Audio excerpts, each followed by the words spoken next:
In the Pits is partnered with QBR. Are you seeking to heal and recover from the toll that paintball puts on the mind and body? QBR has the solution for you. Head to QBRofficial.com and use code PITS10 for 10% off of your order plus free shipping. QBR, they don't sell broccoli. In the Pits is partnered with Mariachi Águilas de Oro. Based in Austin and servicing the surrounding areas, these golden eagles will bring life to any event you are having, from birthdays, anniversaries, holidays, corporate events, or even a simple performance to enjoy. Guillermo Padilla, one of their trumpet players, is also a member of the Texas paintball scene. Visit them on Facebook and Instagram to check out some of their past performances, or give them a call to book them for your event today. In the Pits is partnered with 71 Designs. Owned and operated by veteran Wade Martin, and partnered with fellow Texas brand Compete. 71 Designs can take your ideas for soft goods, merchandise, and casual wear and make them a reality. Message 71 Designs on Facebook or Instagram to get started today. In the Pits is partnered with Hydra. Designed by players for players, you can outfit yourself in Hydra gear from head to toe.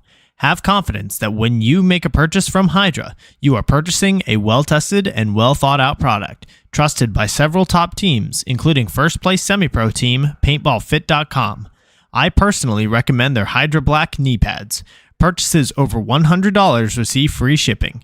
Head to hydra.fit to browse their selection and discover the Hydra mentality. In the Pits is partnered with XTPL Events.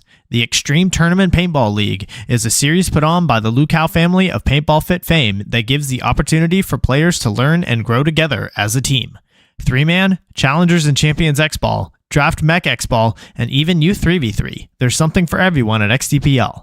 Not to mention prize tosses, raffles, and the infamous paintball munching contest. Events happen throughout the year, and the prizes never disappoint. Sign up for an XTPL event today on PB Leagues. In the Pits is partnered with TexanHemp.com, locally shipped cannabis seeds. In a world where saving time means making money, TexanHemp.com, a local cannabis seed bank owned and operated by local Texas pro player Jared Sherman, is making waves by becoming the go-to source for all cannabis genetics in Texas.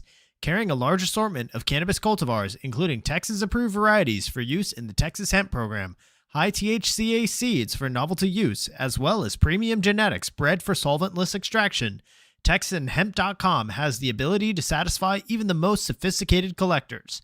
Head to TexanHemp.com and use code INTHEPITS for 10% off of your orders. In the Pits is partnered with BEM Wraps. Behind every mask is a unique and creative player. Tap into it when you order your next custom headpiece. Their Build-A-Band lets you communicate with them one-on-one to make your order just the way you want, all the way down to the color of the stitch. Check out their Instagram at BEMWraps for drops and build videos of them working on orders. They offer very competitive pricing, so reach out today to get started on your own one-of-a-kind headpiece. In the Pits is partnered with Compete. Compete is a Texas-based brand by Jell Stewart of professional team AC Diesel that provides custom jerseys, pants, headbands, straps, tech shirts, and any other soft goods to help individuals and teams compete at the highest level. Support Texas Paintball and message Compete on Facebook or Instagram and mention In the Pits Podcast for 10% off your entire order. In the Pits is partnered with the San Antonio 3v3 Paintball Series. The series provides local players with an affordable, fun opportunity to experience the excitement of tournament paintball. Visit SAT3PB.com for details on upcoming events. In the Pits is partnered with Get Dat Shot. Get Dat Shot is now scheduling photo and reels coverage for teams competing in the upcoming NXL Windy City Major. Head to GetDat_shot on Instagram to check out his previous work or to shoot him a message to secure your media coverage today. In the Pits is partnered with Paintball Kumite. Paintball Kumite is a program designed by Colt Roberts of professional team San Antonio X Factor to take paintball players of all ages, experience levels, and skill groups and mold them into champions. The program breaks the game down into small, easy-to-learn sessions designed to help you master the fundamentals so that you can elevate your game. Newcomers to the program get a free 1-hour introductory class when mentioning In the Pits. To sign up for a class, message at Paintball Kumite on Instagram.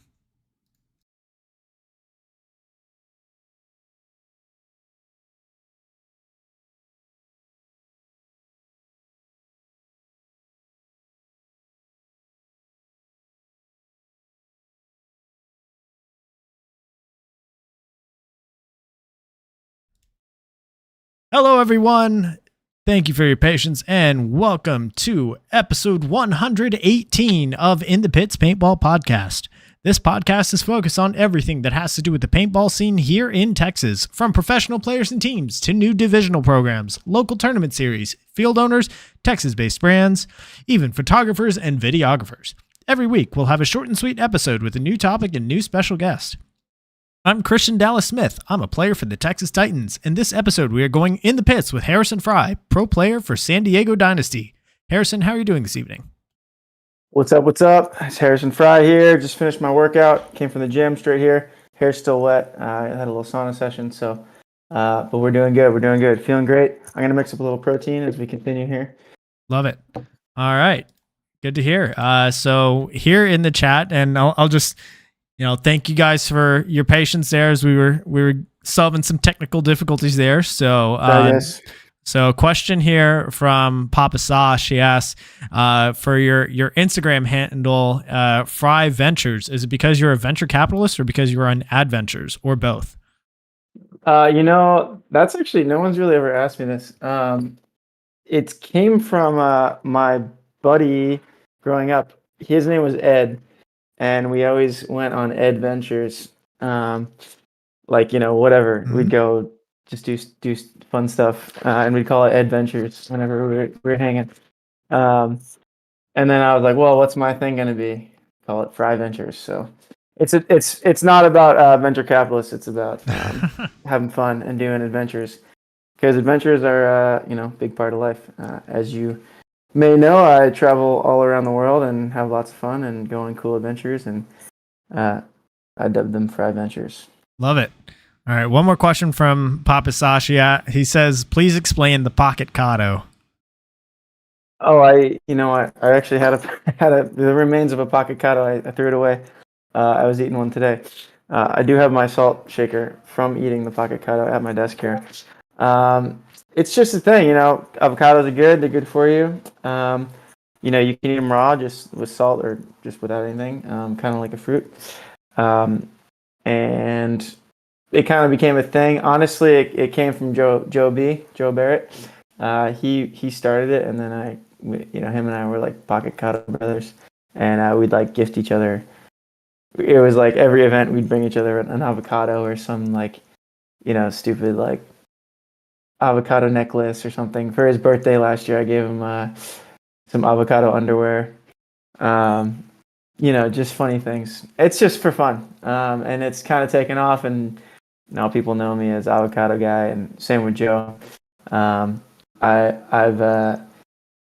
started to use avocado socks, like dress socks, with avocados on them, for my under my while I'm playing paintball.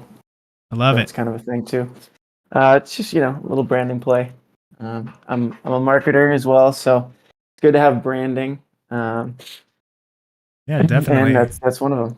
Yeah, I think the marker that technique, what we did for y'all like most recently was kind of like an avocado theme, right? Yeah, I actually got it over there. I can run and grab it. But yeah, it's super cool. I don't know if you can like throw the picture up or something, but let's see if I can pull it up. Yeah. So Archie was like, Archie and you as well, help run technique anodizing and Project Paintball.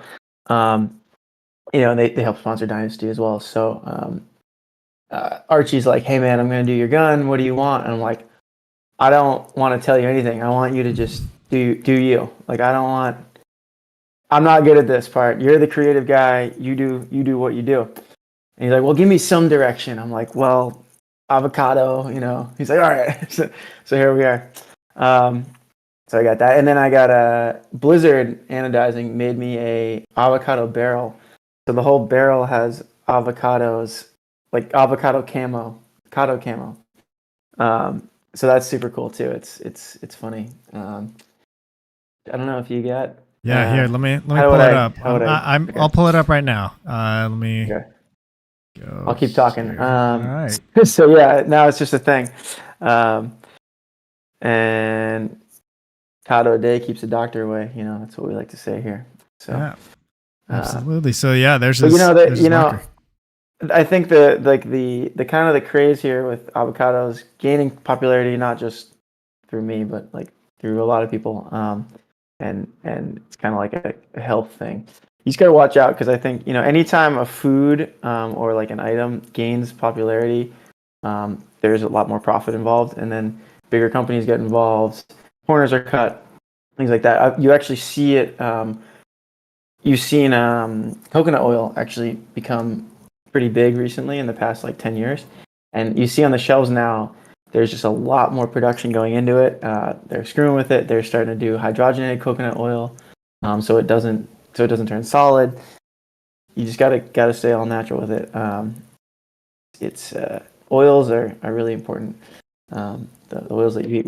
I can keep going on and on about this about health stuff. I don't know if anyone asked any health questions, but I'm definitely your guy for that.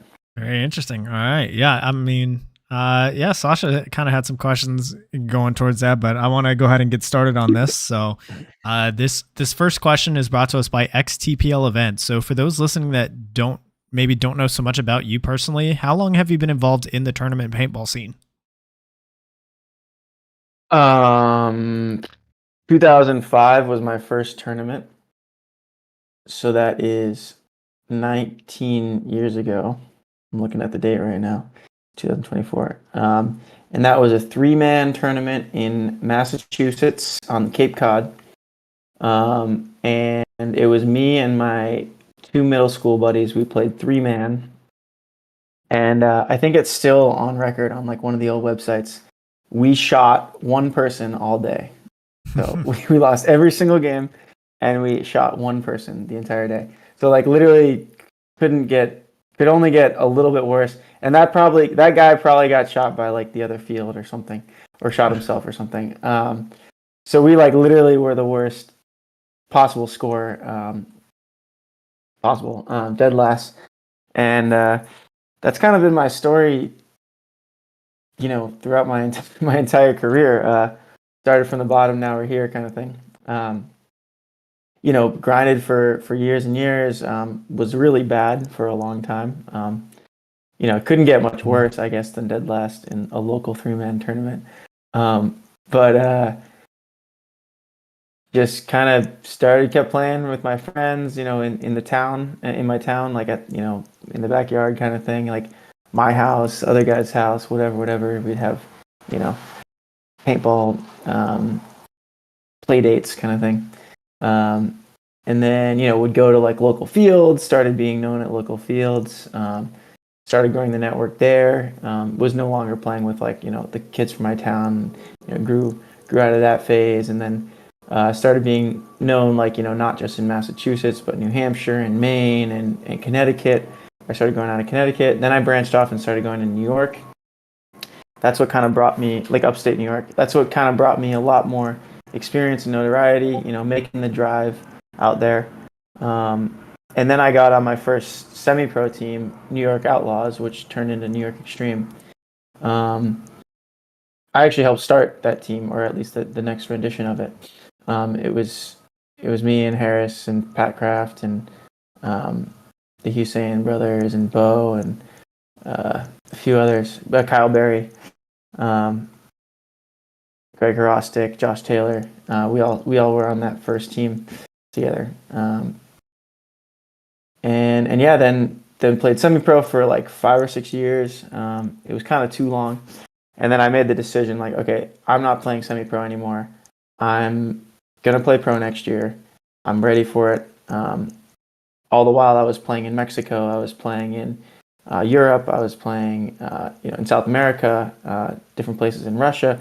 So I was like, I'm not going to play semi-pro anymore. I'm ready for pro. It was very clear. And I made the decision, I'm going to just like take whatever opportunity I can to just fly myself to any practice, buy a case of paint, sit there with my pods ready, and wait for my turn. I was literally like, it was actually my next choice. I was targeting Dynasty to just fly to San Diego, sit there with a case of paint, and be like, all right, Rusty, because Rusty was the coach then, or whenever you need me, end of the day, I'm here. I'm ready.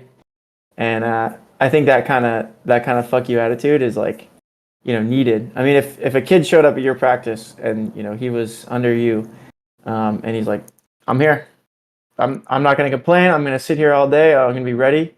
When you got only 4 guys at the box, I'm ready. I mean, you can't ignore that, right? So Right. It's like that was my attitude going into it, and that winter, Corey Field hit me up and said, "Hey, we need a body on Seattle Thunder," and Seattle Thunder was 16th place team, the last place team in the Pro Division, was going to go down to semi-pro, but got saved because of the league expansion. So the league expanded from 16 to 20 teams, and so we were the last place team. The first 3 tournaments, we were also last place. We didn't win a game. We won 1 game. It was my first pro season. We won 1 game in the third event. We won a game in overtime against another rookie team. And then that next event, my fourth event pro, we got 5th place. We beat the Ironmen, beat Dynasty, beat a bunch of good teams, and it was like, whoa, I think I cracked the code here. And then played another season with Thunder, and then Infamous was asking me to play for them. So I moved over to Infamous after my second year in pro. So going into my third year, this was COVID year. Played 3 seasons on Seattle Thunder. We got 2nd place for the season my second year there in 2021. And then got the call from Dynasty 2 years ago while I was in Bali. And here I am today. Sick. That was a little long-winded, but that's. No, I love it. Yeah. I mean, just the start of, hey, we shot 1 body the entire tournament, and I've definitely been there. I know, like, anybody that knew me back in 2015 when I first started playing paintball knew I was very bad. I know a lot of us have been there where we've gone like entire practices without shooting a body. Definitely a rough start, but it's like crazy even with all of that, like how hooked you can get on the game and not just like take that experience and like, well, paintball's not for me, and just quit right there.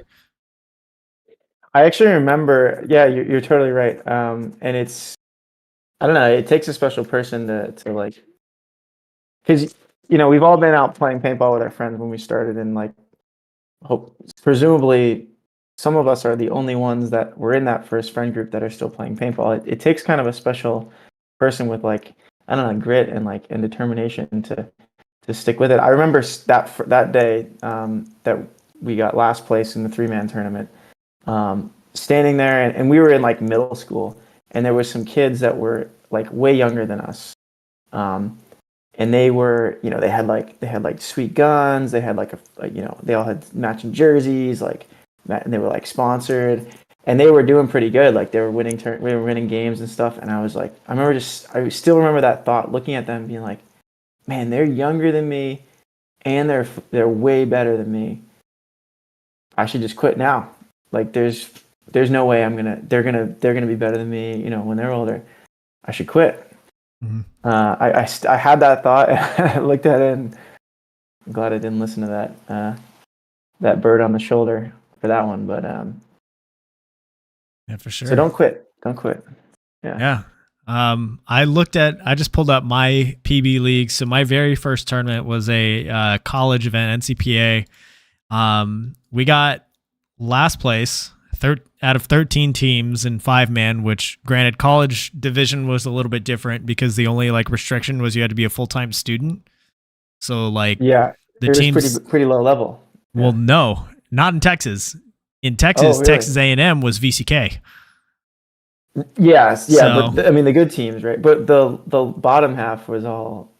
Yeah, right? yeah. There was a very big disparity in skill between the top and the bottom. But I remember my first event, like we were all shooting like E-Tech 3s and rotors that would jam half the time. So like it was a struggle just to get paint out of our gun. And we had one point where we were going to win. It was a 1-on-0. We had shot everybody, and our snake guy was the last guy. And as he's clearing the field, he steps out of bounds, and it becomes a no point. So, Yeah.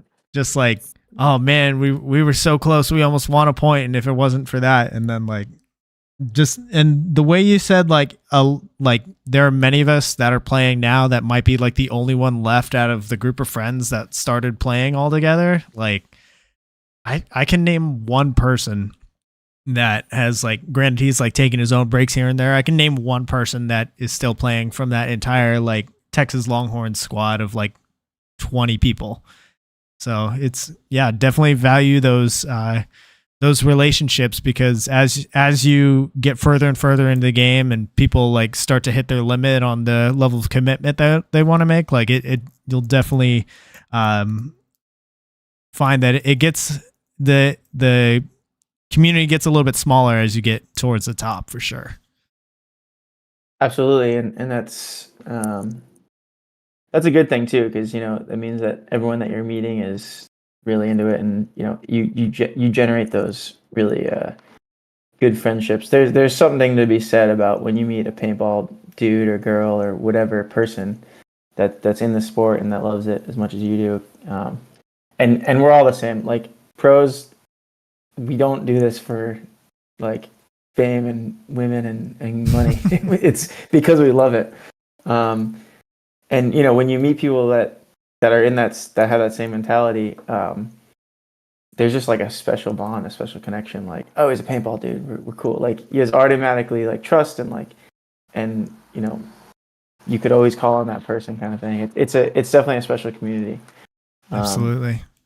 And yeah, I mean, you really grow your network. And there's people from all walks of life, for sure. Yeah, for sure. So this one's brought to us by Sasha, Pod Runners Union, and the SAT 3v3, which is a new 3v3 series that he's going to be starting here in November. So cool. What are some things that you noticed that have changed within like the tournament paintball scene since you've been in, either for better or for worse? Things that have changed in the tournament paintball scene. Like from my perspective or like the global perspective? Yeah, just however you want to answer that. This is a loaded question. I mean, you see like, man, there's so many topics here. I mean, like 7-man used to be the thing when I first started. Like, when growing up in New England, especially, we had the New England Hurricanes. They were, a pretty good 7-man team. They had some like second places. I think they won a few events, in the NPPL. And I remember like growing up, there was a clear path that the New England Paintball League, which was the biggest league here. They had the 3-man, they had 5-man, and then they had 7-man. So, similar to my story, you start off with 3-man because, it's just you and a few buddies kind of thing, right? And then you like get a little more organized, you get a few more buddies, and you go to 5-man, everyone gets a little better. And then you go to 7-man, you have now more than a few buddies. And it's more of a team vibe. So it was a pretty clear path to that. And then X-Ball started coming around in like, the 2000s, like 2000, at least in my area and in New England, X-Ball started coming around in like 2007, 8, 9. And that changed a lot, because now you have like 3-man, 5-man, and then extended 5-man, which is X-Ball. And you need more guys typically for an X-Ball team than a 7-man team. And it's faster, and you need more athleticism and more paint. That was kind of one of the reasons that the big paint companies wanted to push X-Ball. So it's just an interesting, dynamic change. And then now, recently, in the past like 5 years, you're really seeing kind of the renaissance of 10-man coming back, which I never played as a kid because I was just too young, and I was a little like in between those phases of the sport. So my first actually 10-man tournament ever was it was my last year on Seattle Thunder, so it was 2019. and I like got there. I'm like, hey, this is my first 10-man tournament. I'm asking all the OGs. They're all there. Like, Ed Portman's there. Will Arroyo's there. All the OGs. I'm like, give me some advice. How do I do this? I've only played on these. I've played in the woods. Like whatever, but not official tournaments, right? And they're like, the biggest advice actually one of them gave me. I think it was it might have been Todd Adamson. He's like, look through the bunkers. You can see when it's a pile of sticks. You can see in between the bunkers. You can see if there's a guy running at you. You can see the shadows, and that was like, boom. That was a big tip for me that helped me. We actually did really good that event. And then the 10-man renaissance has been really, really cool. Really cool for the sport. You see a lot of the old guys coming back, a lot more teams, a lot more vibrancy there. And then that also creates a market for mech guns, and a whole different division of a whole different market for new technology and guns and styles and things like that. For sure. So the 10-man thing is cool. And I'm actually playing this weekend a local 10-man tournament. And typically I'm playing with the New England Hurricanes, which was always my idol growing up. And I had never even gotten a chance to even get close to them because they were the local pro team, and I was a 3-man player that couldn't even shoot a guy in a tournament. And now I'm playing 10-man with the New England Hurricanes, locally, and now they're like, oh man, we need you, Fry. They call me Ford. Ford, come on, we need you. And I'm like, it's funny. It's a crazy dynamic to a kid that would have given anything to play for, the New England Hurricanes is now sometimes too busy to go play for them. It's funny. It's cool. So and those guys would have never come back. They would have never come back to X-Ball. They like the 10-man. It's fun. It's a slower game. They could hang in X-Ball for sure, but it's about having fun for them. Right. So the 10-man renaissance is a cool thing, and I actually give Tim Montressor a lot of credit for doing that. Right? I mean, he, rest in peace. He restarted a lot of the flair for that, and his whole mantra was like, let's just have fun.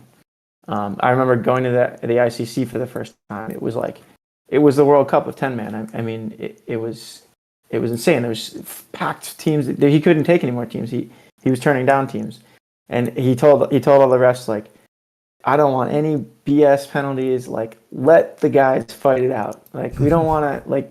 This is old school. Let them fight it out, right? Figure it out after, kind of thing. And I don't know. That was a really cool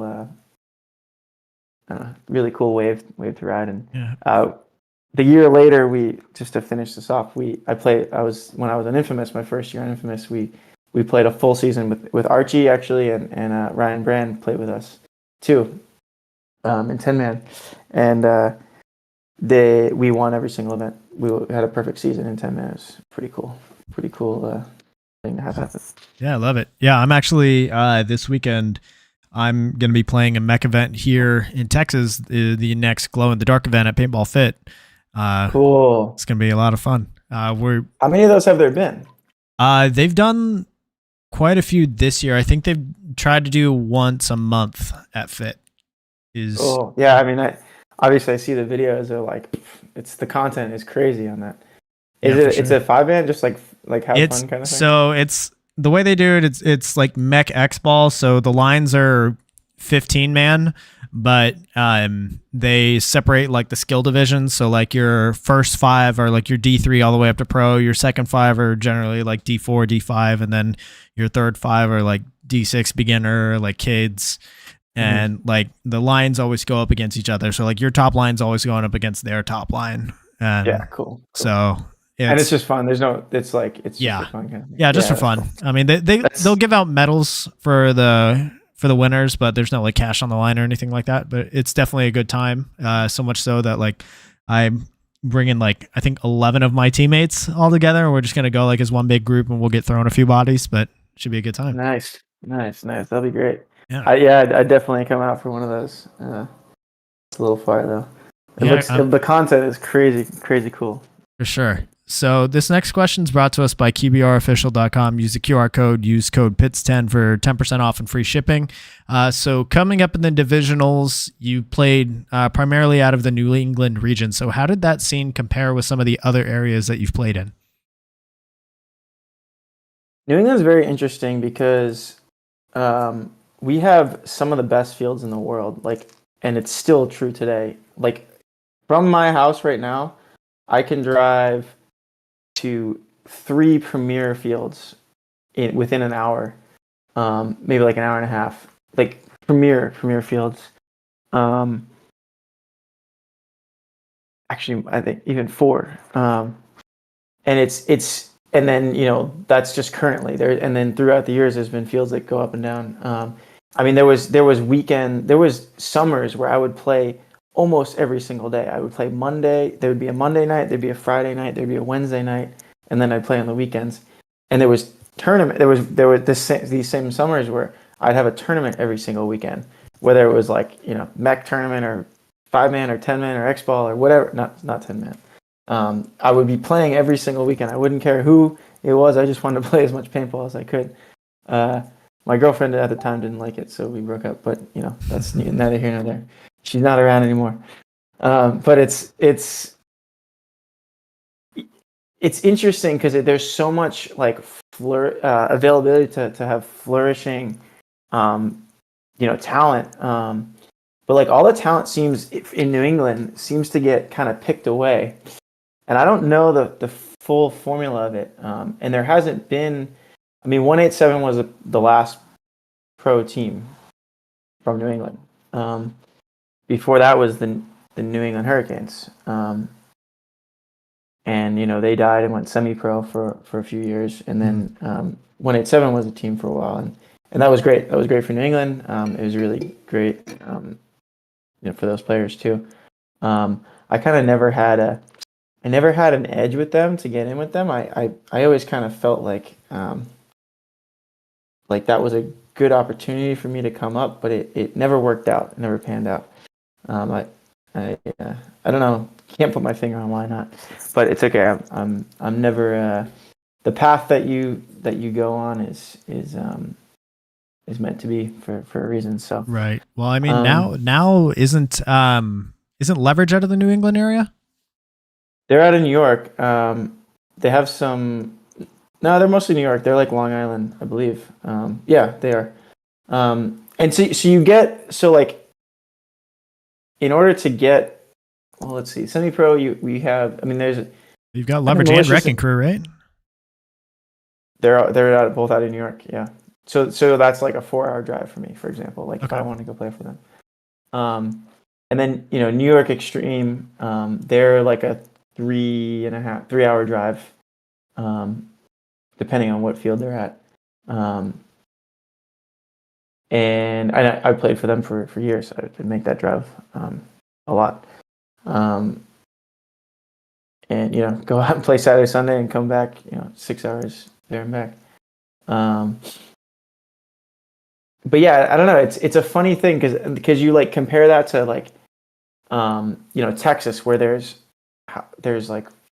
4 pro teams in the state of Texas. Yeah, I mean, and not counting Houston Heat. Yeah, there's four others. You got Notorious, Diesel, Fit, and X Factor. Yeah, I mean, it's the opportunity in Texas is it's out of this world. Something I would have, could only have dreamed of as a kid, because there was no It's just funny. It's the only way is to kind of to branch out. Mm-hmm. And I mean, how many fields do you have? Texas has a lot of fields too. I'm not diminishing that. From your area, from your house, how many fields are within an hour drive? Within an hour? So I live in Austin. I live in Austin, so within an hour, I've got X Factor, which is where I practice. I've got Outlaw just north of me, where Notorious plays. In between, so in San Marcos, I know there's Lost Paintball, which they're pretty solid. I mean, those are the 3 main speedball within an hour, but then if I extend that to 3 hours, I go all the way up to Fit, Mm-hmm. which and then you add a few more fields in there as well. So they're definitely like a wealth of paintball like opportunity here, especially in Central Texas. Yeah, absolutely. Like if I was going to start over right now and, move somewhere to be a paintball, D2 player trying to come up in the ranks or something, I would move to Texas for sure. I mean, the opportunity is, you got four pro teams plus Houston Heat who, they're definitely from Texas. But not the majority of their players from Texas. Yeah, for sure. Yeah, I mean that, or like Orlando area. You got two teams there. That's always been a pretty big market, and then Southern California too. But it's just funny, like, so comparing New England, for example, to Southern California, which has apparently there's Aftermath. only two fields. There's only two fields basically. Yeah. There's Aftermath Field, which we play at a lot at Dynasty, and then there's Geno's Field. What's it called? Yeah, SE Village. SE Village, yeah. SE Village and AG Aftermath. ASG, yep. ASG, yeah. Yeah, there's definitely a few hotbeds. I mean, even like the Northeast region as a whole, I'm gonna like kind of group that all together. There's like, you've definitely got some pro teams and some really good talent. And like, you've got New York Extreme, you've got the Brooklyn Bears. I mean, Revo claims to be based out of Baltimore. I know they're like all kind of scattered all over the place right now, but then like even in semi-pro, two of the top four, you've got New York Wrecking Crew and Leverage. I don't know where the newbies are based out of exactly, but like there's definitely some pretty solid talent out of the Northeast as a whole. But Texas, like, I think everything's a little bit more condensed, and like, yeah, we can say Texas is just kind of what's the word I'm looking for? Like it's still a long drive just to get between two places in Texas. Like going from like San Antonio up to Dallas, it's like a 4-hour drive, and all along the way you're hitting countless fields. Right, but you're going to like premier parks. I mean, those are both two premier parks. Like when I used to drive out to New York Extreme practice, it was 3.5 hours for a crappy field, and we'd shoot crappy paint, and it's just like, but that's what you have to do. It's actually another. So back on that question of how has paintball changed and tournament paintball changed, fields have gotten 100 times better. I mean, my home field when I was a kid, there was two of them. It was like literally hard dirt with like car parts sometimes sticking out of them, like, and that was Matt's Outback. And now you go to Matt's Outback, and he's got two amazingly turf fields with towers, fences. He can pull the nets down and run a big 10-man event. He's got a ghost town. He's got it's just the market demanded, these field owners to put in a lot more, work into their fields. Basically every field now has turf, where a field with turf was like a luxury back in the day, and now it's like everyone has it. And grass is even better too, but that's if you can get grass that you need to rotate it. Right. Yeah, for sure. I mean, fields have definitely, like, the standard's way higher across the board. Been noticed, like, even the stuff that like Fit does now with like Fit when Nightball came out, like, what was it, 2 years ago now?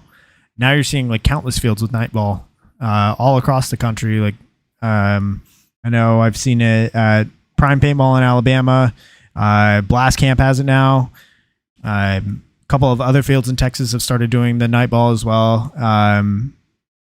Yeah, it's like the fact that Fit has 3 fields, suddenly like the rest of the Texas locations are building third fields to accommodate. Now, like, the standard just keeps getting higher and higher, and it's really cool to see. So, yeah, this next one is brought to us by BEM wraps, I want to talk a little bit more about kind of your traveling aspect of your career. So your PB Leagues profile lists your first time going international to play paintball. It lists that as 2015. Was that your first time traveling, or did you travel before then?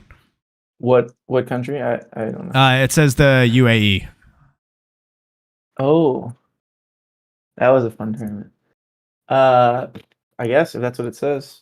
Yeah, I don't know if like any of your Australia stuff. I don't think the Australia events are on PB League. So I didn't go to Australia before that, and you're right, it's not on PB Leagues.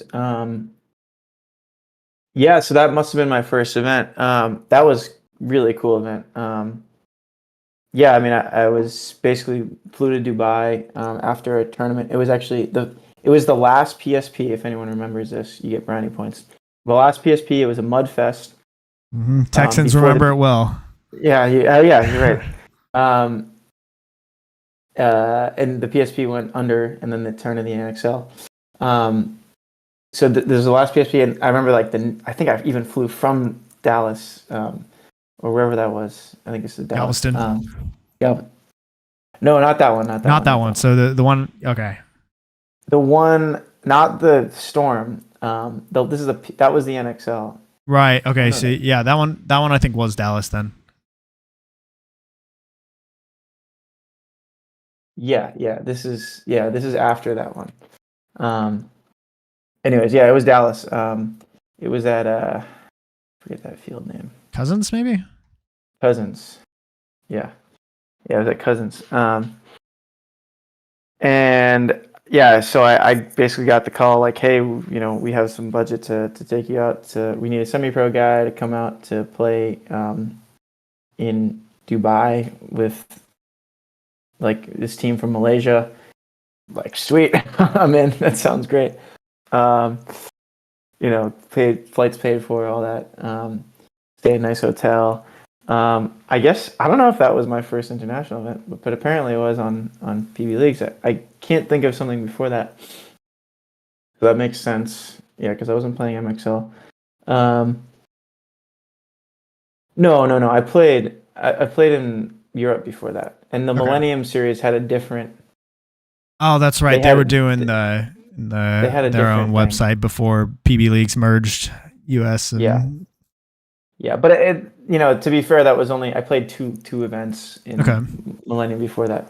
But the Sharjah event, basically Dubai. Sharjah is the city next to Dubai. Super cool. I mean, we played at night because it was too hot during the day. The Sheikh came. The Sheikh is like the royalty guy that came to watch Team UAE, like Team Dubai, basically play against Team Malaysia, which is the team that I was like playing on. I was guessing for them, and it's a funny anecdote. Like, so the organizer Kevin Wong, and actually shout out to Kevin Wong because he gave me kind of one of my first shots out there in Asia. He came up to us before the event. It was just an exhibition game. It wasn't in the tournament. The Sheikh was coming. It was a whole like progression. Like, oh, hello sir, there's your seat. We've got the exhibition game for you. Would you like anything? Like one of those. And he came up to me. He's like, hey guys, you have to lose. You cannot win this game. Like, it's for the Sheikh. Like, we're like, all right, cool, we got it. We'll lose. And we're gearing up, and like, we're putting our gear on, and just like looking at these other dudes, bless their souls, they like watching them put their gear on. It was, you could tell it was not they hadn't done it 100 times. They'd only done it, 20 times or something. Just the way they're putting their gear on, like, oh geez, we're gonna be we gotta really lose this, So we're playing like, all right, we're gonna win this point. So we win this point. Then we lose the point, then we win the point. It's an X ball match, so it's got to be exciting, right? So we're literally controlling the whole thing. Like, so the last point, it was like tied. Like, all right, guys, we go back to pit. Like, all right, we lose this point, they win the game, sweet. So we go out, and I remember like, I'm shooting one of my guys to like get him off the field or something, and then there was only one of us alive or something, and they got a penalty. Oh no! And lost the game. We're like. No, we can't even lose right. We suck. So then we lose the game. Like we didn't even want to. Like, oh crap. And Kevin Wong, the organizer, he told us after, like, the Sheikh was like, so did they win? And he had to be like, no sir, sorry, they lost. It was very exciting though. They did very good. He thought he was gonna get his head cut off or something. That's funny. Yeah, that was a funny anecdote from that trip. I love it. That was cool. So, like, did you have to like do a certain level of like putting yourself out there, or how did these opportunities to go international come to you? So, yeah, my first international trip was like D3 5-man in Millennium, and I was a semi-pro guy, so I just went. I had a summer abroad in Europe that I was going to do it for school, and so I went on like European, like Millennium's, like the PB Nation of Europe. Mm-hmm. I forget what it was called, and I just like wrote a post like, "Hey, I want to come play. I'm semi-pro in US. Like that counts for something." And like my friend, some random guy hit me up on the internet, Andy Gill, and was like, "Hey, I got a team. We're playing D3 5-man." I was like, it'd be cool to play on a better team, but they're like, a higher division. But sweet, let's do it. So yeah, it's just about putting yourself out there and like networking. And then, obviously that was my first time. Now I know everyone in Europe. I play for Stockholm Joy Division, one of the biggest names in European paintball. And it's you got to just put yourself out there. Another anecdote about putting yourself out there years later, is one of my favorite stories. Well, there's actually a few of these. So Mexico has always had a big league. And the MXL, Arturo runs the MXL. And I was still semi-pro, and I wanted to get down to the MXL. I love Mexico. I love traveling, especially to South American countries. I love tacos, so like I want to get down there. And I was like kind of good at Spanish, so I'm like, I'm going to learn Spanish, and I'm going to, get down there. So the same thing. I found some people on Facebook or whatever, and like, hey, I got a team for you. So I paid for myself. I flew myself down there, paid for my hotel, got down there, and was like kind of the black sheep, where like I was only on the team because another guy who wasn't the jefe, wasn't the boss, like got me on. And turns out I was playing with Greg Sewers and Chad. I'm losing his name. Chad George. So that was cool, and basically, yeah, we won the event, and now I've been invited back to Mexico every single event since for the past like 6, 7, 8 years, whatever it is. So you show up, you perform, even though I paid for myself, and that investment has gotten me 50 trips to Mexico. That's not even exaggerating. Probably 50 trips to Mexico. Through for clinics and everything. And now I get paid to go there when I go down there. So it's like you have to show up and perform, and that's kind of always been my mantra. I've gotten cut from a bunch of teams. I've gotten the short end of the stick a whole lot of times, but you come back the next day and you show up and you perform, and opportunities there. Yeah, for sure. I know, like, there's definitely opportunities. There's definitely opportunities like here in the U.S. to even travel, like even just like other regional leagues. Like if you're in Texas, you can just post up online and go fly out to WC. Like that's something I learned this year listening to Joe Barrett's podcast, which I know like you've gone on and talked in depth about kind of your experiences doing international travels. And this one's brought to us by Mariachi Águilas de Oro. So for the audience that maybe isn't as familiar, like what are like, I guess, out of your international travels, you've probably gone to a lot of different countries. What are some of those countries that you've been to play? You want me to list them all? It's been a lot. By continent, so U.S. obviously, Mexico, Panama,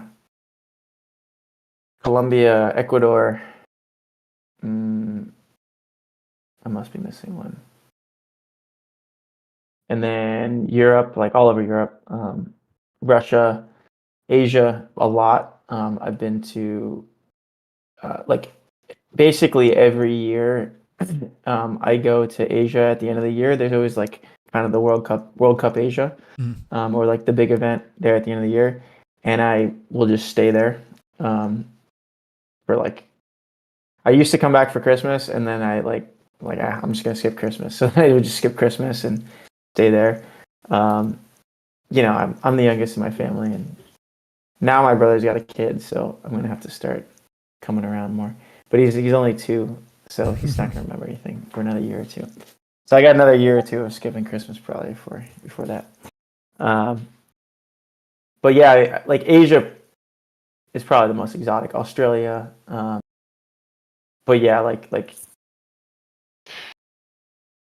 Singapore, Malaysia, Indonesia, Brunei, Thailand. That's where paintball is in Southeastern Asia. And then through that, I've been to literally, I'm not lying, every single country in Southeastern Asia. Like, I've checked it off last year that I've now checked off every single country in Southeastern Asia. And they weren't off for paintball, but I would go there. I'd get my big flight to Thailand or to Malaysia or whatever, paid for by the team or whatever. I'd use credit card points. In the beginning, I was, using credit card points, paying half of the flights myself. A lot of times I would pay half the flight, whatever to get out there. Credit card points are a good way to hack the system too. And then once you're there, it's all a lot cheaper. So many times I'd give my gear bag to one of my friends, like in Bangkok or something, like, hey, can you hold this for a month? Like, yeah, sure. They threw it in their closet. And then I would just have my backpack and cruise. And then once you're in Asia, the flights are like, I bought a flight for like $20 one time. Actually less, it was like $18. It's flights are very cheap. You can easily get flights to most locations in Asia for under $100. And like next day kind of thing. So you just don't have to have a plan.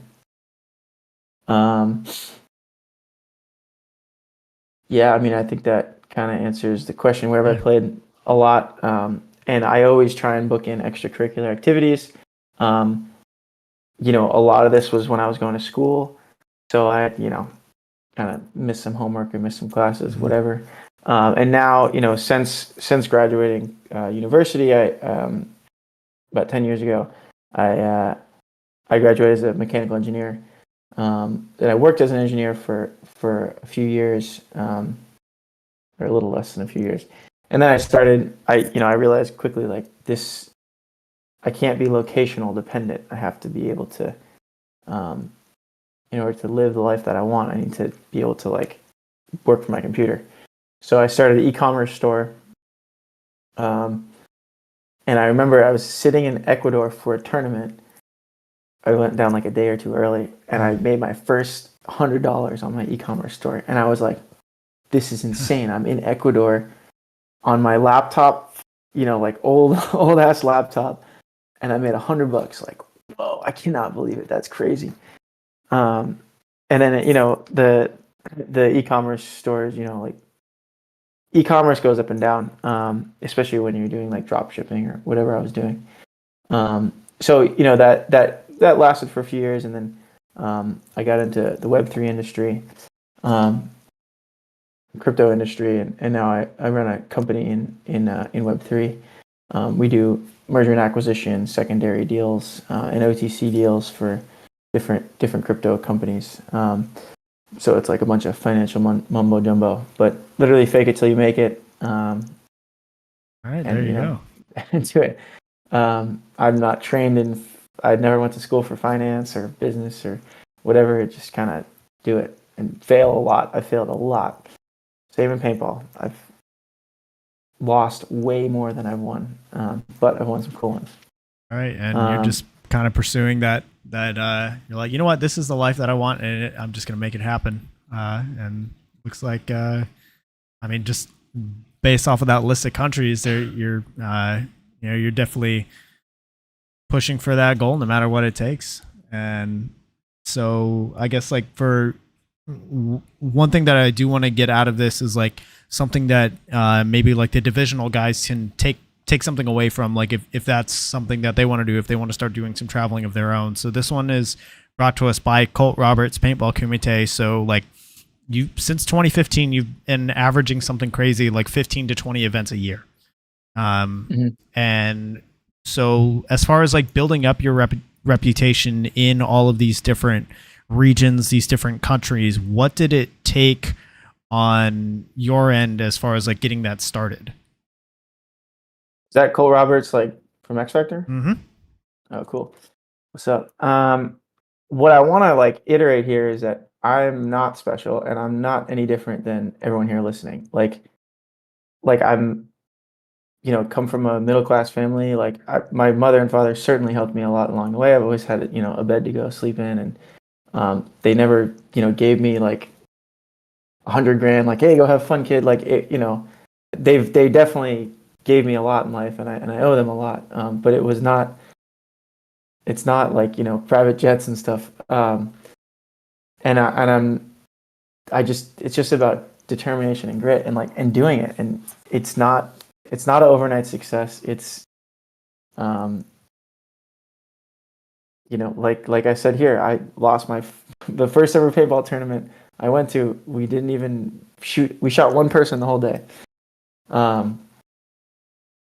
So like practically, like what can anyone do is just do it, just start, and you grow your network and you grow the people around you. I'm 32 years old. Like I've been doing this for like 19 years. So like there's a lot of growth there. But for many, many years, I was just doing what I wanted to do.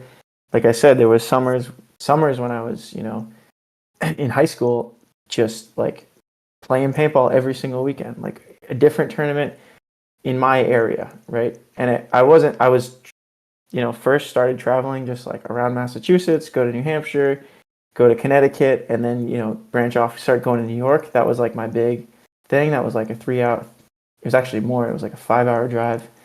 That was like traveling, right, for me.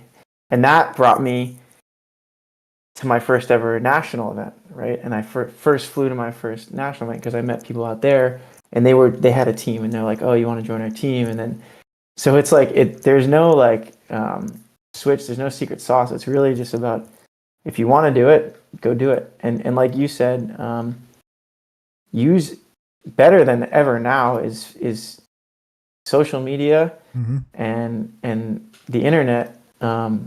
We had PB Nation and stuff. That was very helpful. And Facebook, but like now it's like you can talk to anyone, right? Like you can find people on the internet and just inbox them. They might not always answer you, but you could try. You comment. You can grow your network very, very easily with the internet. For sure. I mean, like for me, I can go on Facebook right now. I can type in like California paintball, and in there I can see like WCPPL free agents page, like NXL free agents. That you can find NXL Europe paintball. Like there's so many Facebook groups out there where you can make connections easier than ever. And not only that, you can like the system for like getting, I guess, for more or less like vouched for by other people online. It's so easy to do that now. Like I said before, like I did that for the first time this year. I just posted up in the WC page saying, hey, I want to like come play in California before I'm ranked out of playing like locals and divisionals. And I got picked up. Right. Yeah. And I even got like some of it covered too. And I'm just like, I'm a Division III player, and it happened for me. So if anybody is like wanting, like if that's something that you want to do, like nothing happens unless you make it happen. But it's literally all it takes. Just go make it happen.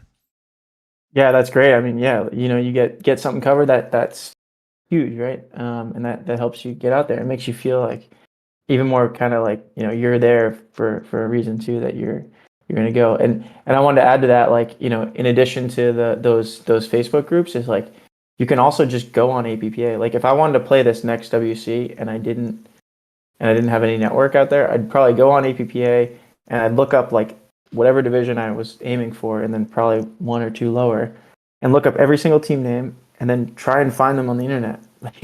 Like if the team name is, the Bandits or whatever, like go on, like find the Bandits on thing, like find any of those players, like, hey man, oh I know, just figure it out. Spend some time and figure it out. And APPA is a really good resource for that.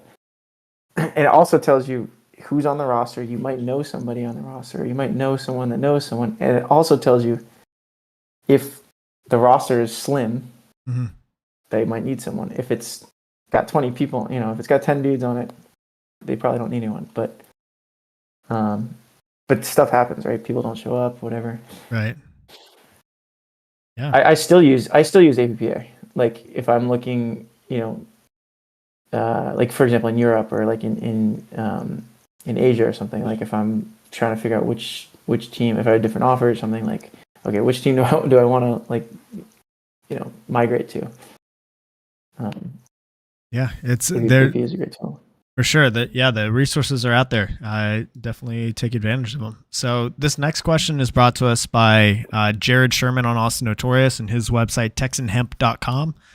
So throughout your entire career, do you have a single favorite moment? Oh, single favorite moment. I got a lot of them. That's tough. That's a tough question. I don't think there's like, I don't have a single. I can name a few. One pretty cool moment recently was my first ever pro win, which was last year with Dynasty. It was Florida event, Sunshine State Open. So the first event of the year, and we were playing damage. We were up a few points, and it was pretty clear we were going to win the point. And then like there was 30 seconds left or something. So we were basically going to win the event. And Ryan's in front of me, like we're on the pits, and a few guys are still playing on the field, and we just shot the last guy or something. Ryan turns around, and the first thing before celebrating himself, he turns around and says, "Congrats, Harry." And that was like the coolest, like, I don't know, just he wasn't happy for himself. Like he wanted to, like, he was happy that was because you know how important that is, your first pro win. And just like that moment was like, wow, that's so selfless, and like just someone, I don't know, it was like he was giving me the gift. It was cool. I don't know, winning an event with Oliver is pretty cool too. We were in the pits too, and I like grabbed him and like choked him. I didn't mean to. I was like, and I choked him. He's like, that was a funny moment at World Cup. Before that, I don't know. There's so many events, so many moments.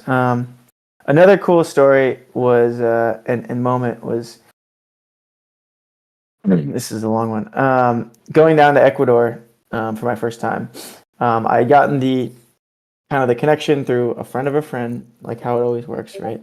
And didn't know anybody. They're like, "Hey, we'll pay your flights or whatever." I'm like, "Okay, cool." So I went on and bought it, and then I still remember it was $800. And he's like, "Whoa, that's too much. I can only pay $400." And I was like, fuck. All right, I'll just cancel it. It was like for this weekend. It was for that next weekend, that weekend, and I was definitely I was still working at the time, and I was definitely gonna get some flack from my boss. So like, all right, well, I guess I'll skip it. And I go to cancel the flight, and because it was less than 7 days, I couldn't cancel it. Ooh. So now I got a choice to make. Do I eat $400 and don't go, or do I eat $400 and go? I'm like, well, I'm going, obviously. So I went and show up at the field. There's no plan, the worst organization possible. I show up at the field. Some random guy picks me up that's not even on the paintball team. Brings me to the field at I show up at midnight. He picks me up and takes me to his house. And I still don't know who this guy is. Slept in the bed for 4 hours, 5 hours, and went to the paintball field in the morning. And there's Mishka, Fedorov, and Sergey. Oh, nice. They were on Houston Heat at the time. I'm like, whoa, they're here. Like I guess I'm biting off a little more than I can chew because I was semi-pro at the time on New York Extreme. And come to find out, my team is the worst team in the league, and got kicked out the last event because they were like fighting with the other teams. So I'm like, oh god, this is gonna be one of those. So the first day we go like 0-3, or maybe we win one game by like some crazy mishap, and I'm talking to some of the locals there, and they're like, oh, we got this party we're going to tonight, and I was like, well, I'm only here for like 48 hours. We're clearly not going to win the event. We suck. Let's go. So we went to this party, and it was literally a mansion party out of a rap movie. Like cars lining the driveway, big mansion, hundreds and hundreds of people. It was probably the coolest party I've ever been to.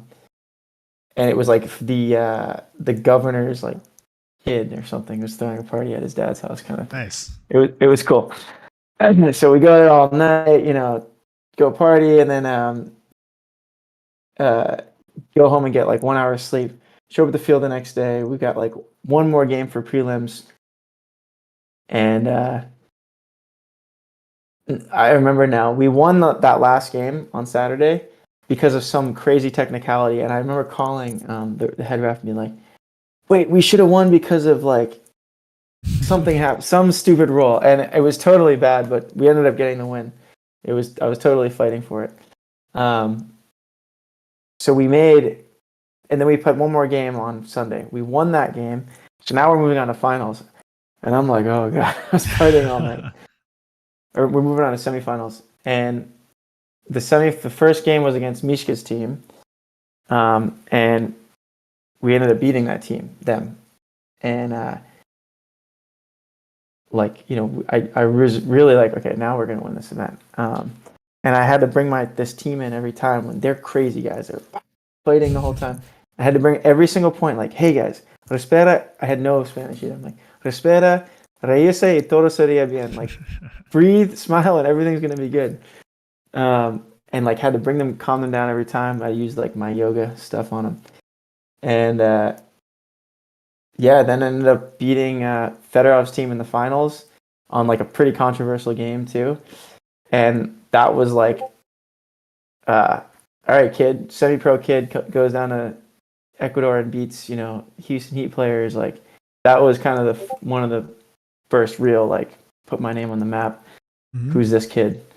And like definitely, I would assume I'm putting words in their mouth, but earn their respect in some way.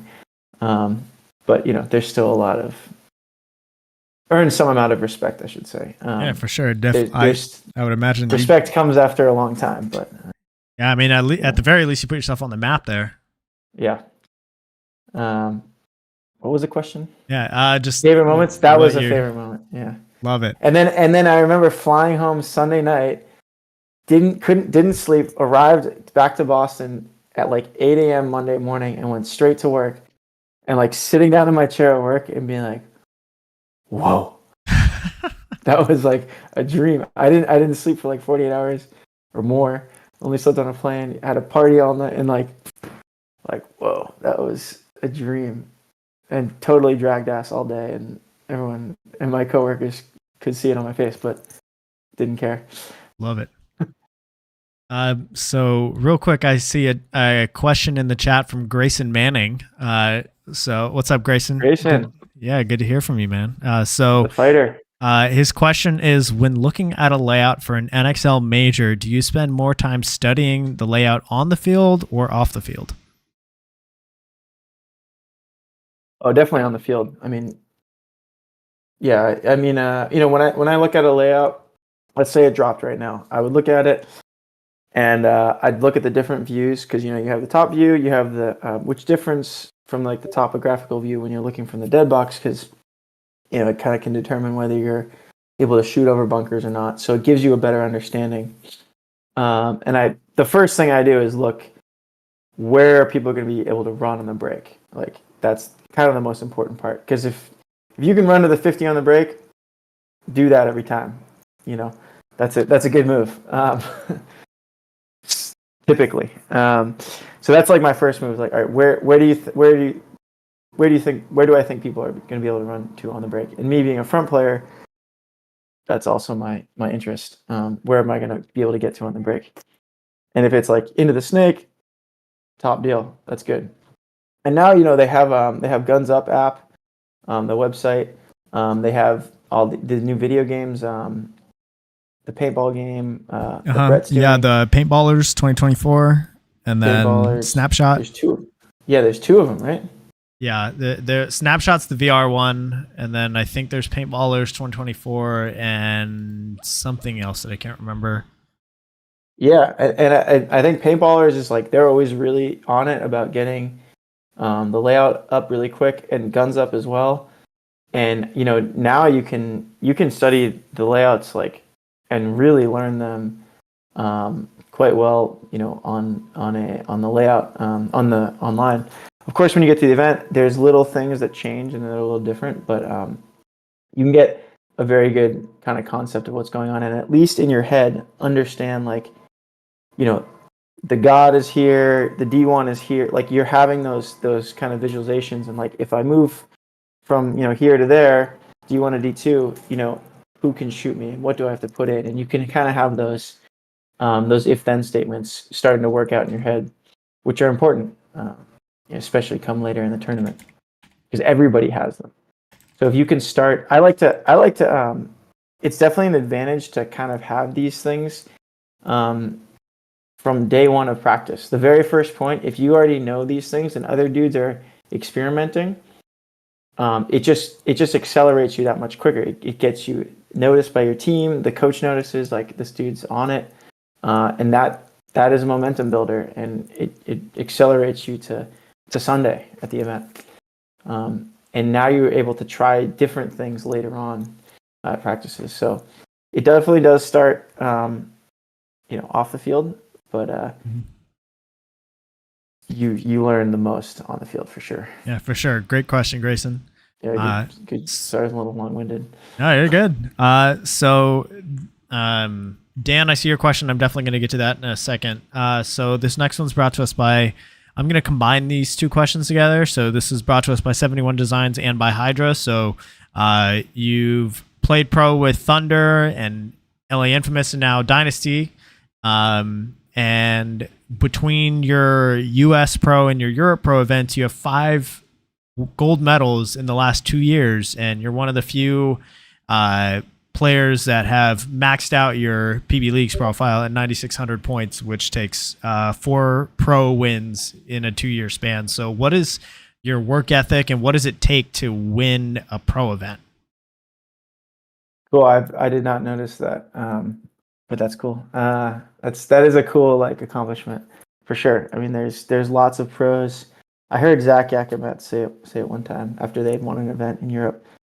He was drinking a beer. They were celebrating. He's like, "There's pros that won. There's pros that haven't won, and there's pros that have won so many times they can't remember." And that always stuck with me. And it is on Impact, and that for sure that in their run they won more than they can remember, and that's that's elite level, right? I mean that's elite. So work ethic on what was it? What was it? Just as far as your work ethic, your drills regimen, and what it takes to win a pro event. I mean, like this past hour, I've been dropping, little tidbits of how I've gotten to pro, right? But like if we're talking about, tournaments next weekend, what am I doing? Or tournaments in a few weeks, what am I doing? Obviously, I'm going to practice. I go to the gym every day, basically. And if I don't go to the gym, I try to at least I either run or go to the gym. If it's before an event, I'm not really lifting heavy. I'm doing more dynamic stuff to really make sure that like there's a big difference between bulking and like athleticism. A lot of running as well. I do a lot of sprint training, and I use Off the Leash from Patty Gleason. So if you haven't checked him out, definitely do it. I get approached at the gym like multiple times. I've been approached at the gym multiple times in my life, and it's always because I'm doing something like one of Patty's workouts, or before I was doing, to be fair, map training from Greg. Greg Sewers. But a lot of times, I'm doing some athletic move at the gym that, most dudes are just benching and squatting or whatever. And I'm doing some like cool athletic movement. Multiple people have come up to me and like, what are you doing? Like, what is this? What is this workout? I'm like, Off the Leash, try it. So if you guys are, and I think it's pretty cheap. Like it's worth, joining his thing. He has calls every week, I think twice a week. He's got a whole thing. Check out Off the Leash. Patty's a great coach. He's been playing pro paintball now for actually just as long as I have. And he's a great dude. So check out his stuff. So that's my fitness regime, is basically with him. I do obviously incorporate my own things because some days you're feeling something, you want to you do your own thing. And he does a good job of like, if it's off season, he has more bulking stuff in there. If it's the weeks before an event, he's got less of that and more like, dynamic stuff. And then, typically midweek I'm shooting my gun, or I'm handling my gun either in my backyard, or I'll get to the field midweek and just go do drills. If I'm in my backyard, I'm doing a lot of snapping, running and gunning. Running and walking is actually a really good drill. There's a lot of the drills on my Instagram from years past. You can find them. Running and walking is a good drill. I'm doing the paintball kickflip, the flip the gun move. Doing the 180 shots, a lot of that. Kidding, I do that just for fun. Careful on that. You don't want to be like, yeah, I'm practicing spinning. People might take it that way. No, I do. I do actually, like, not spinning like as in cheating, but I do practice and have practiced throughout my years, like 360 shot. So jump up in the air, do a 360 and hit the target before you land. And then even 180s, and then even actually 720. What's more than 360? 540. 540. Because I feel that it's just another shot that if you can like master and get really good at, this is like in the end of the day when I'm getting a little bored kind of thing. Right. This isn't like a main thing. But those epic shots, right? When you're running a guy down, you bunker him and there's a fucking dude over there and you got to switch your gun really quick and hit it. Like anytime you're putting yourself in like a high stress situation and you have to land a shot, it's teaching you something and it's getting you better at that. Because every drill that you do off the field, everything in the gym, they're all supplements for playing paintball and being in the moment. Like the best thing to train paintball is playing paintball. You can't be in that all the time. And the same, with every sport. The best thing to train basketball is to play basketball, or golf or whatever. Any of these drills that you're doing, like free throw shots or layups or whatever, like those are just building blocks to hit that in a game, right? So we're simulating the game by drills. So the closest you can put yourself, like by making yourself really tired or stressed or like in a weird position, that's simulating something that might happen in the game. Perfect. So yeah, then that's what I'm doing off field, and then obviously going to practice, and making sure like the week before I'm pretty lenient on my body. Like, I'll skip a day or two, especially before I fly out, and not go to the gym. Still get some movement going, like definitely some stretching and stuff. Yeah, but But rest I'm is pretty, important. yeah, I'm pretty. You got to be generous to your body for sure. Like Monday morning after a tournament, I'm not hitting the gym. I'm taking a day for sure off. It's just important. And then at the field, right at the tournament, there's a whole different mentality and process. That's kind of a different subject and different question, but right. For sure. So I guess like obviously World Cup is just over a month away at this point. I think the layout drops in like 4 or 5 weeks. So what does your schedule look like? Either your drills or your practice schedule, getting ready for World Cup. Yeah, similar deal. I'll be in the gym a lot, doing a lot of cardio and sprint training. I'll be at the field every weekend for sure. I've got a tournament this weekend, 10-man, with P-Mob, Preferred Mob. They're a semi-pro team. And they invited me out. And then I'll be, typically there's Kyle Nicolo, Keith DeVitt, a few other local pros. Matt Derula lives here in Boston. Benny Carroll lives here. We try to always get like a line together. Some other local like semi-pro guys that are good. We just have like a group chat of like dudes that want to grind before a cup or before any event, and we try to like, hey, let's all meet at this field at this day, and we'll try to stay together because like there's no one else from Dynasty here, right? And then from Derula, there's no one else from Impact, in New England. So we play together so that we're practicing like communication and teamwork and things like that, and like a pro practice basically against whatever local best team we can find. And it's great for them. It's great for us. I think there's something to be said about like if me and Derula are there, why don't we go on the opposite teams and play against each other? There's definitely something to be said there too. But I think it's really more important, especially when you're at local fields, that I've learned in the past years, is to practice the teamwork and the dynamic parts that you can't always get. Because there's such a big difference about playing with someone that's of your same level, than playing with someone that's not of your same level and against someone of a higher level. So yeah, we try and get a crew together. So that'll be my next few weekends, trying to wrangle them and see how many we can get each weekend. Sweet. To play, and then doing drills at my house, and then I'll go out. 2 weekends you're before. at X Factor, right? Yes, and that's a 4-day event, 4-day practice. So we get in on Wednesday night. The layout drops on Wednesday. Thursday morning we go. It's typically just us, typically just Dynasty. We go to the field by ourselves and we run drills. It's usually like a lighter day, and we really learn the layout, make sure we work out some kinks in naming and everything.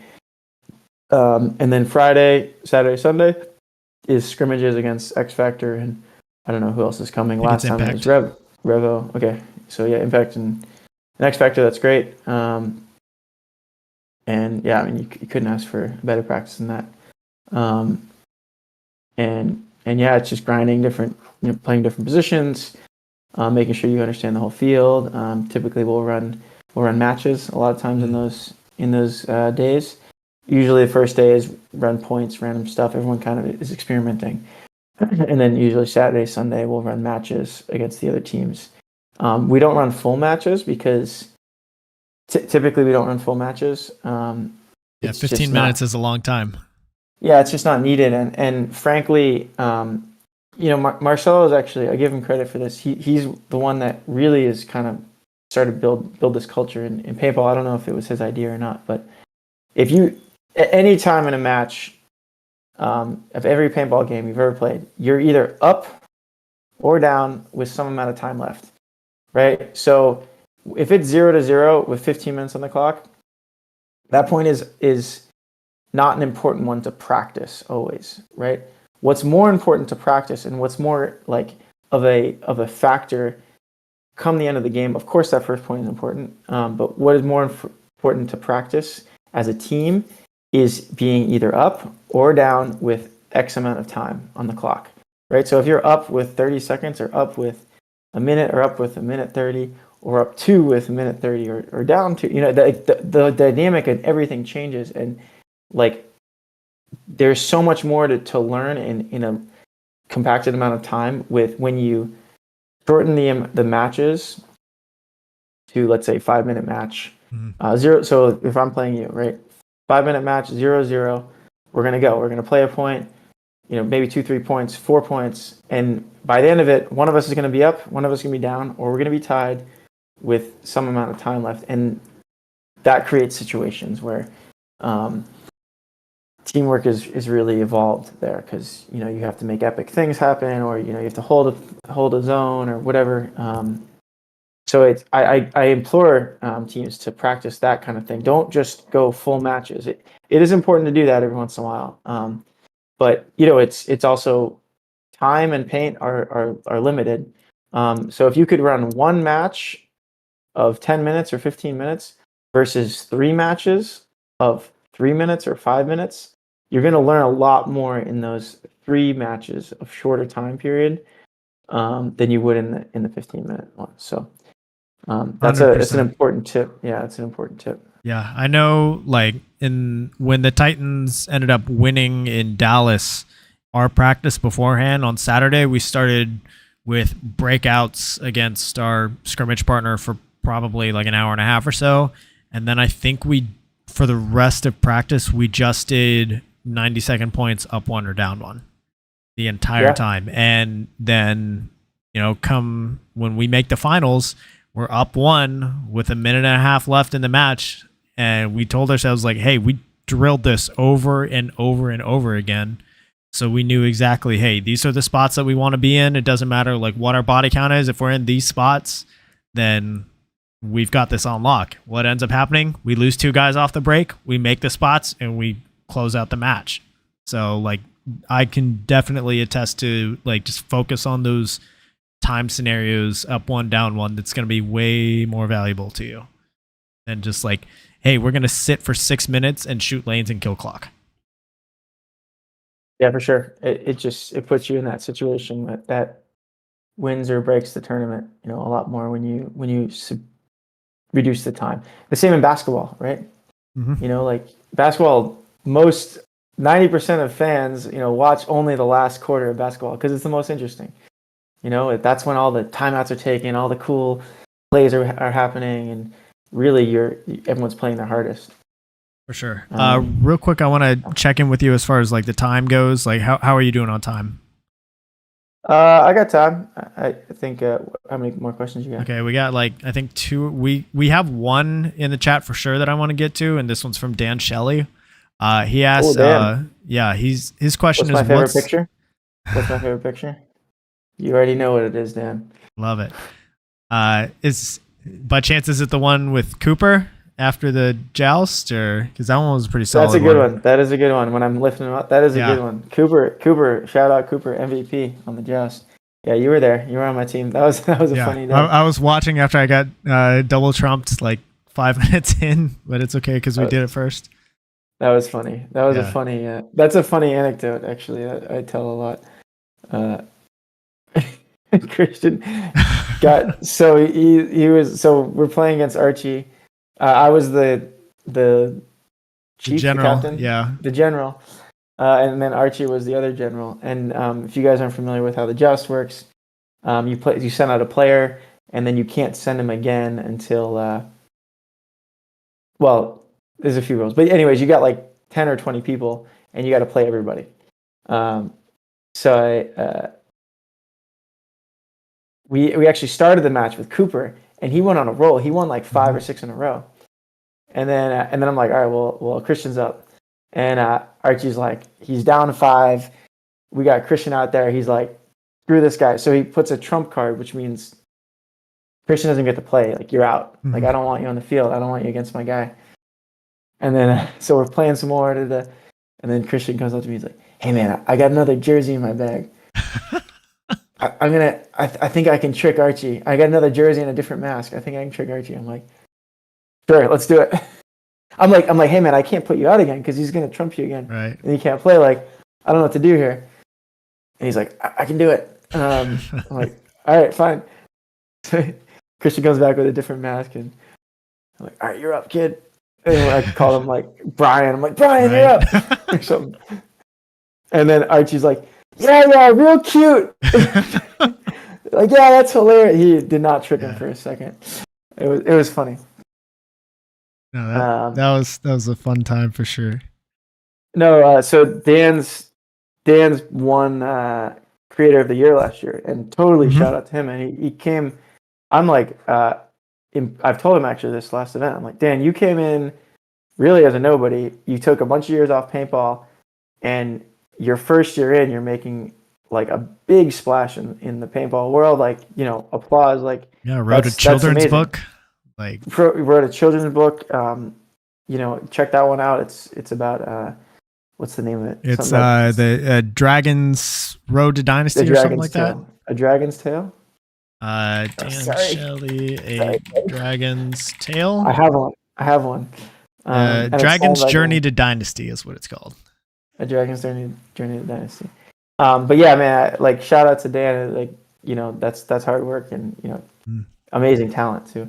Yeah. But he won Creator of the Year, and I think like the photo for that is like me diving in the snake at Chicago with a bunch of mud everywhere, and it's a really, really cool photo. There's like mud kicked up. I kicked up the mud, and like, I don't know, it's a cool photo. Love it. Anyways, yeah. So anyways, Dan's question is, what's the story behind the anchor with your autographs? I grew up like close to the ocean, and we always had a boat growing up. My father always had a boat, many different sizes and types throughout the years. So I've always like felt very connected to water and ocean particularly. And yeah, we've just been kind of nautical people. And one time me and my brother were like giving each other tattoos with a marker, like, as kids.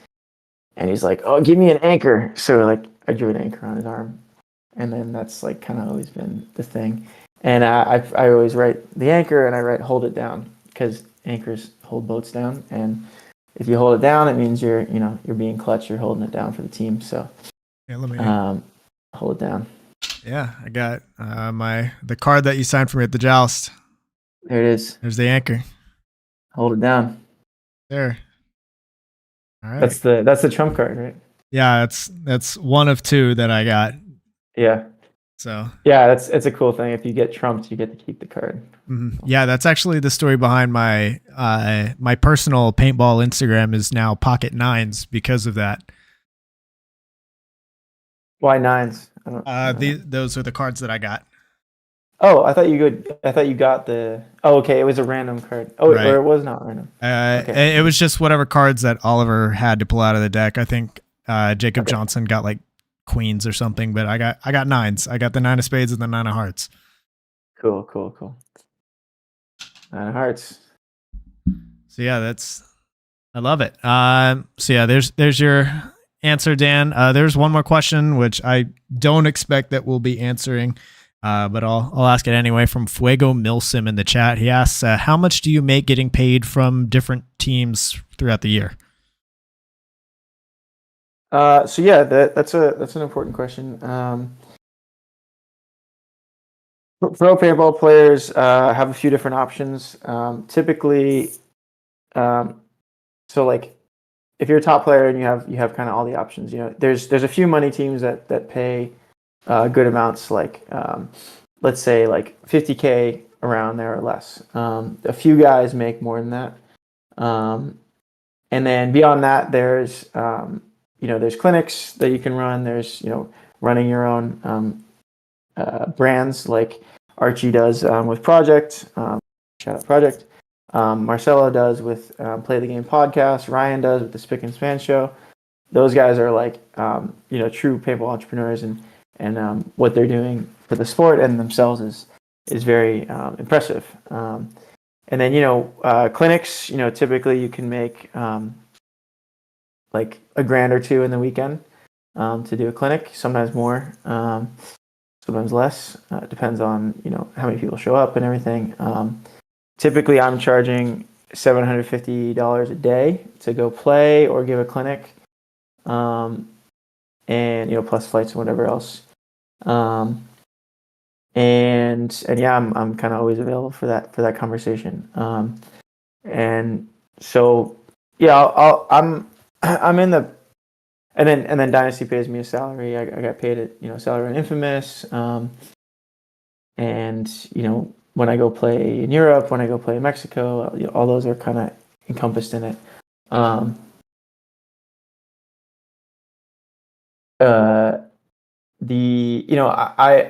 kind of always made paintball. I've strived to make paintball not my main source of income. It's always been a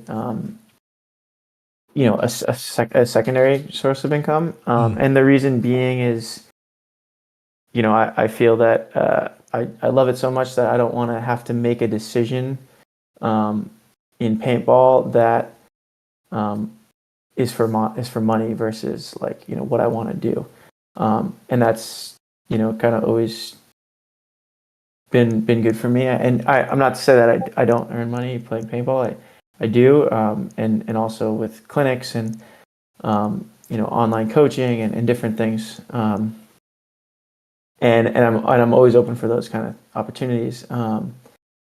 But my path for sure would be different. Specifically, like going to Dynasty. If it was only looking at the dollar value versus what I wanted to do. So, that's important for all of life because money is cool, and money can definitely buy you cool things, and it can buy you some happiness, some amount of happiness through things and adventures and cool shit. But money itself is not happiness. Doing what you want and what is calling you is the path and is happiness. So I've always kind of strived for that. And that being said too, I've got a pretty let's say my primary income has always been striving to work on the internet however I could.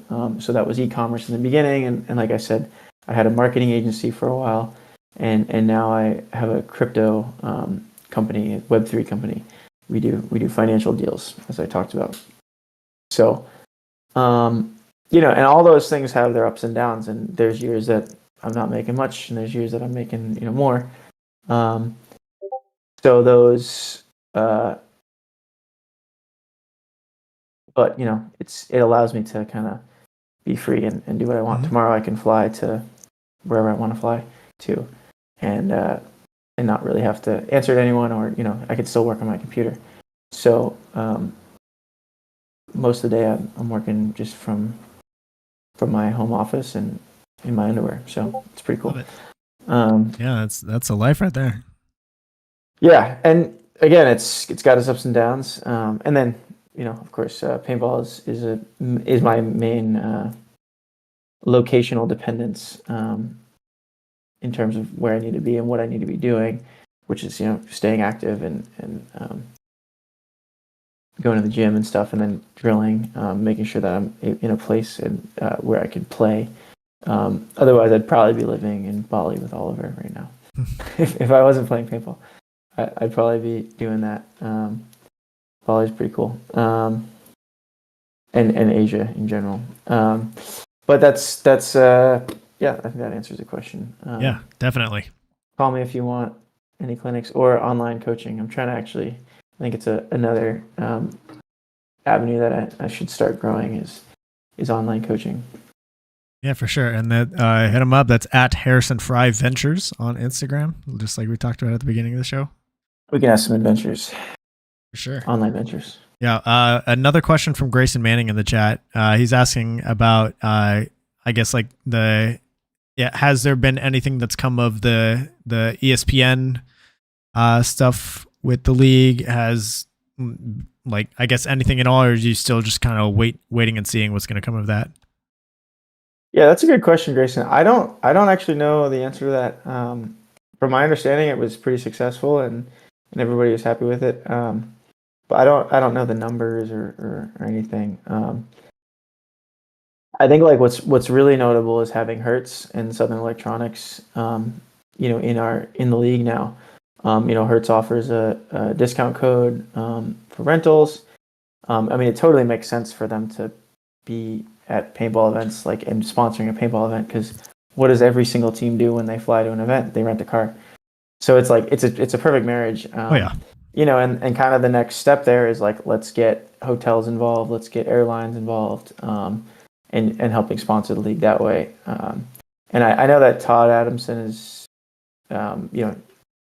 he's one of the reasons that main reasons that Hertz is involved, if not the reason. So applaud to him.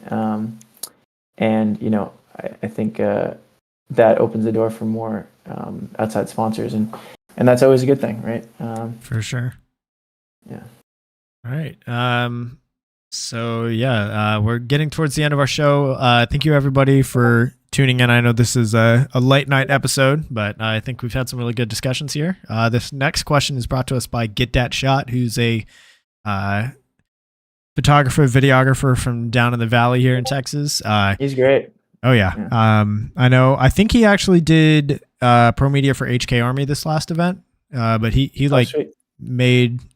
started doing media on the pro field, I think last year. So he's really gotten successful lately. So if you're needing media coverage at the upcoming USXBL championships here in a few weeks, hit him up. That's at GetDat_shot on Instagram. So Harrison, this is one that I ask everybody that comes on the show. Helps me kind of like get the word out on anybody that's either flying under the radar or otherwise going like underappreciated for what they're doing. So is there anybody in paintball, could be a team, an individual player, a brand, a community member, media guy, anyone that you think deserves more recognition for what they're doing?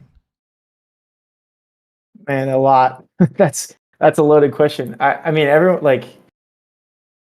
everyone pours their heart and soul into this sport, right? And as we talked about it, like, even all the top pros, every single pro, like, we're not in this for the money and the women. It's like we do it because we love it. And that same mentality and that same thing is across all levels and across all divisions. And it's just fun. It's like the community, the people, what you get out of it as a network, and just like some cool stuff to do on the weekend. And the war stories you get to tell your friends. Like, people always, when I say I do paintball, like, I always get from random people that have played paintball once or twice, like, they always tell me their war story, like, I got shot in the woods in the neck. Like, I'm like, I'm so tired of hearing it. Like, okay, cool. But like, it's just seeing that kind of thing on other people's face and like the love for the sport. But who can, I'm really impressed with like the WNXL in general and like what that's doing for the sport, really. And all the girls out there, like, they're like in the zone. They're in their own league. They don't care about anyone else. They're focused. It's cool what they're doing. I respect that for sure. Grayson's listening. Like, he's been fighting. He had some hard luck, but he's been fighting and crushing, like 3 months, I think. And he's now walking and playing and stuff. Mm-hmm. Great. Keep up that, dude. And like, I think the amount of support for Grayson and like, that's just shows kind of the community and like, and how supportive and like loving, it is. and like who else? Yeah. Everyone that's doing it, like get that shot. You know, all the dudes that like are grinding at every level. It's sometimes thankless, and you got to start somewhere. Like I said, got one guy all day. That's how I started paintball, my first paintball tournament. And you know, now I'm on San Diego Dynasty. So keep at it. Keep up the love. You all deserve it. I can't name names. There's just too many of them out there. Our pit crew is amazing. Yeah, speaking of pit crew, shout out Vic. I know we were supposed to have Victor Gamboa originally for this week's episode, but something came up, so pushing that back to a later episode. Yeah, shout out to you, Vic. Yeah, thanks for letting me know that I'm second in line behind me. I'm the backup bitch. Hey man, you know that Vic's the star of the show, right? Hey, no, I'll be his backup bitch. It's okay. No, Vic, we'll see you soon. Cool. All right. So yeah, thanks for having me. Yeah, absolutely. So I think that just about does it for our show. So this final question is brought to us by Compete, which is Jell Stewart's brand over at AC Diesel. Message him on Facebook or Instagram, mention In the Pits for 10% off of your order. So Harrison, thank you so much for coming on the show. Do you have any last shout outs or things you'd like to say before we sign off? Yeah, I mean, shout out Project, shout out San Diego Dynasty, Field 1. Kate's Real Food is one of my sponsors. Who else? First Forms actually has been sending some stuff again to San Diego Dynasty. That's cool. GI Sports, the best paint in the game. It just really is. There's not really I know it dominates Texas, so probably everyone's shooting GI Sports there. Not really even a question. Mm-hmm. Who else? Lots of cool people. Off the Leash. Make sure you check out Off the Leash. I've been back on the grind in the gym. Hormesis is cool. I got my keychain here. My key. Play like a kid, because that's what we do. Play like a kid. You gotta have fun with it. So Acquirefy is my company. Acquire.fi. You can check that out on the internet. You can always ask me questions there if you have any Web3 questions, Web3 knowledge, crypto knowledge. Always happy to talk there. Yeah, thanks for having me. Stick with it. It's a long path. Like I said, I'm here now, but it's not overnight success. Been doing this for 19 years now, and started at the bottom, and now we're here. Absolutely. Here, I pulled up Dynasty's webpage just so you don't forget any sponsors and get in trouble or anything like that. So I can't see it. I've got it on. I just pulled up their link tree on their Instagram. So I'm all of the ones listed here. You've got Field 1, BFP gear. Oh, BFP. How could I forget about Junior? Shout out. Actually, yeah, you asked me that question. Shout out Junior. Seriously, the best sponsor I've ever had in my life. BFP gear and Junior. He comes to every single event, and he's our assistant coach. He's our sponsor and our assistant coach. He sits at the field all day and scouts the other teams and gives us very, very valuable stats that we run. So we can, when we play other teams and when we know, like, you know, what teams are doing in general. And he's one of our main sponsors. It's incredible what he does for us and for Dynasty. And, you know, he runs a sweet shop too, BFP gear. And he's also got a field and a store. Yeah, shout out. Let's see who else is on here. Hormesis. Hormesis is the swag. It's the Gucci of paintball. If you're not rocking Hormesis, you're not rocking Gucci. So for sure. You got Pro DNA. Pro DNA. Okay. I've been sponsored by Travis for now, and Pro DNA for now 5 years.